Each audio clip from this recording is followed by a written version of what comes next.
अब हम पढ़ने जा रहे हैं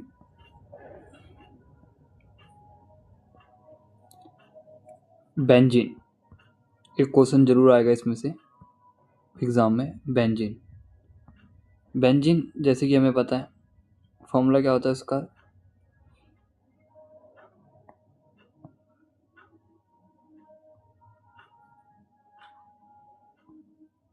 कुछ ऐसा स्ट्रक्चर होता है जिसका मोलिकुलर फॉर्मूला क्या होता है, C6H6 बेंजीन। अब देखते हैं, सबसे पहला टॉपिक उठा रहे हैं बेंजीन, और इस सबका हाइब्रिडाइजेशन क्या होता है इसमें,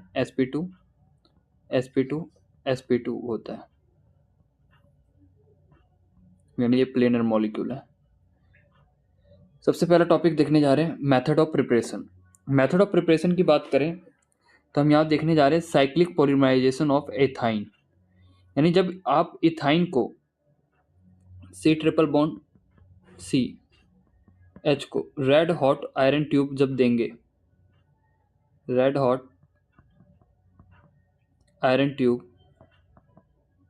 तो ये किस में कन्वर्ट हो जाएगा, बेंजीन रिंग में कन्वर्ट हो जाएगा, बेंजीन रिंग में कन्वर्ट हो जाएगा। इसे क्या कहते हैं, साइक्लिक पॉलीमराइजेशन। क्या कहलाता है, साइक्लिक पॉलीमराइजेशन। तो इथाइन, यानी इथाइन से अगर आपको बेंजीन बनाना है तो क्या रिएजेंट इस्तेमाल करना पड़ेगा, रेड हॉट आयरन ट्यूब। अब सेकंड देखते हैं, D carboxylation of aromatic acid. इसकी भी हमने बात करी थी कि जब भी डी कार्बोक्सिलेशन होगा यानी सोडा लाइम यूज होगा, सोडा लाइम यूज होगा। सोडा लाइम क्या होता है, NaOH प्लस कैल्शियम ऑक्साइड। और इसमें क्या होता है, जैसे कि यहाँ पे हुए रिएक्शन दिखा रहे हैं,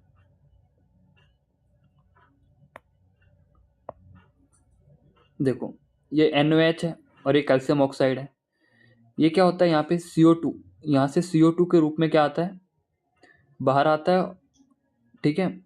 और ये डायरेक्टली, और ये NaOH, ये CO2 और यहाँ पे NaOH के रूप में बाहर आ जाता है, Na2CO3 बन जाता है।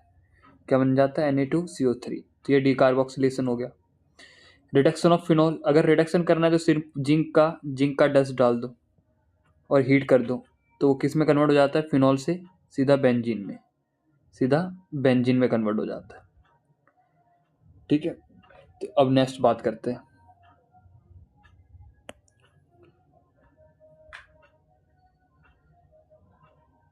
एक मेथड और है इसमें बनाने का, और वो है फ्रॉम बेंजीन डायजोनियम क्लोराइड, जिसको BDC बोलते हैं, benzene, from benzene diazonium chloride. इसमें क्या होता है, बेंजीन होता है और इस बेंजीन से डायरेक्टली कौन जुड़ा होता है, N2Cl, बहुत इंपॉर्टेंट है। और रिएजेंट में क्या इस्तेमाल करते हैं, H3PO2 और H2O या फिर एथेनॉल CH3CH2OH इस्तेमाल करते हैं, और ये डायरेक्टली किस में कन्वर्ट हो जाता है, बेंजीन में कन्वर्ट हो जाता है। आपको सिर्फ और सिर्फ इसमें रिएजेंट याद करना है, रिएजेंट याद करना है, इसमें रिएजेंट याद करना है, और वो क्या काम कर रहा है ये इस्तेमाल करना। तो हमने देखा मेथड ऑफ प्रिपरेशन, सबसे पहला इथाइन से red hot iron tube, decarboxylation से soda lime NaOH calcium oxide, और reduction of phenol zinc dust, heat कर देना है, और बेंजीन डायजोनियम क्लोराइड से H3PO2 H2O या फिर एथेनॉल को डाल दो, सिंपल। तो ये हो गया हमारा मेथड ऑफ प्रिपरेशन। अब देख रहे हैं आप केमिकल प्रॉपर्टी, अब देख रहे हैं केमिकल प्रॉपर्टी, केमिकल प्रॉपर्टी देख रहे हैं। अगर केमिकल प्रॉपर्टी की बात करें तो सबसे पहला जो रिएक्शन है, सबसे पहला रिएक्शन ही देखते हैं विथ Cl2, विथ Cl2, यानी बेंजीन का अगर रिएक्शन करवा दे Cl2 के साथ, Cl2 in the presence of light, तो ये क्या करवा देता है, रिडक्शन करवा देता है, और ये किस में कन्वर्ट हो जाएगा, क्लोरीन, हेक्सा क्लोराइड साइक्लोहेक्से, कुछ ऐसा है। उसके बाद दूसरा नाइट्रेशन है, नाइट्रेशन में क्या करेगा ये, कंसनट्रेटेड HNO3 और H2SO4, तो ये सीधा नाइट्रोबेंजीन में कन्वर्ट हो जाता है। हेलोजिनेशन में हेलो क्लोरोबेंजीन बन जाता है एनहाइड्रस LaCl3 में। सल्फोनेशन में H2SO4 यूज़ करते हैं, तो ये benzene sulphonic acid convert. Feeder craft alkylation, ये इंपॉर्टेंट है, आएगा ही आएगा।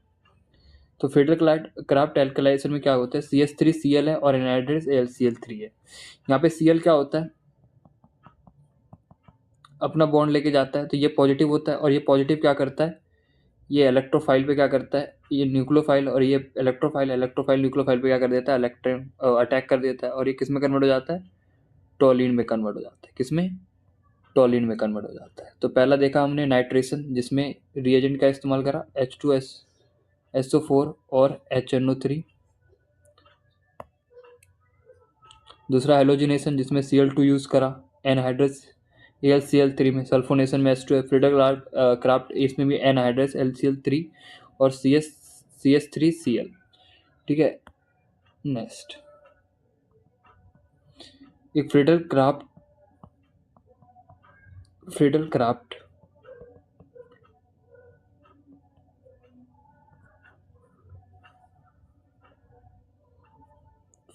ये हो गया।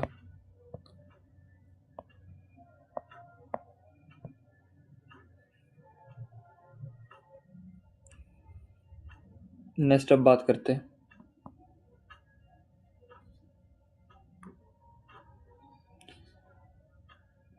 अब एक टॉलिन लेते हैं।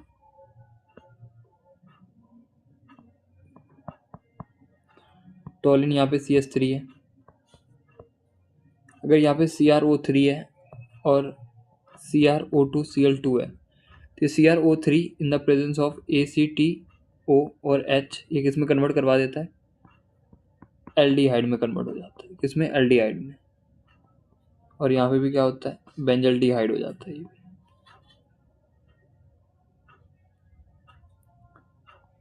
और यहाँ पे एक और रिएक्शन देख रहे हैं बेंजीन का। बेंजीन को अगर हम H2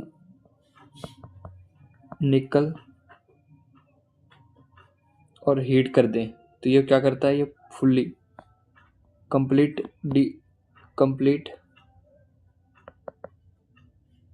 रिडक्शन करवा देता है। और अगर NH3 डाल दे, तो ये क्या करता है, पार्शियल रिडक्शन करता है।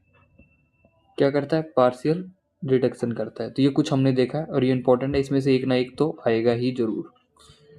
ठीक है।